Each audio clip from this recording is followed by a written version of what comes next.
ఖమ్మం జిల్లా నేలకొండపల్లి మండలంలో పలు అభివృద్ధి పనులకు మంత్రి పొంగులేటి శ్రీనివాసరెడ్డి శంకుస్థాపనలు చేశారు. నేలకొండపల్లి మండల కేంద్రంలో 15 లక్షల వ్యయంతో 3 సైడు కాలువల నిర్మాణం, బైరవునిపల్లి క్రాస్ రోడ్డు నుండి మైనంపల్లి బోదులబండ మీదుగా కోయగూడెం వరకు 7,90,00,000 వ్యయంతో రహదారుల అభివృద్ధి చేయనున్నారు. 10 లక్షల అంచనా వ్యయంతో నిర్మించనున్న బోదులబండ ప్రాథమిక ఆరోగ్య కేంద్ర ప్రహరీ గోడ నిర్మాణ పనులకు మంత్రి శంకుస్థాపనలు చేశారు. నాణ్యత ప్రమాణాలతో పనులు పూర్తి చేయాలని మంత్రి అధికారులకు సూచించారు.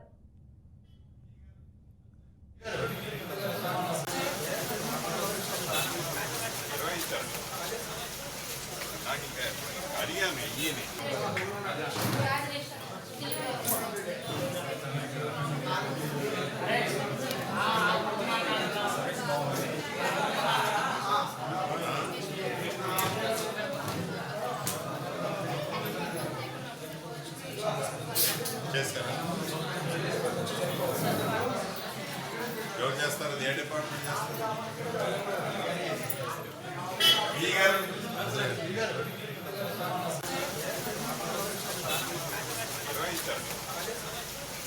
నాకు ఇంకా అడిగాను.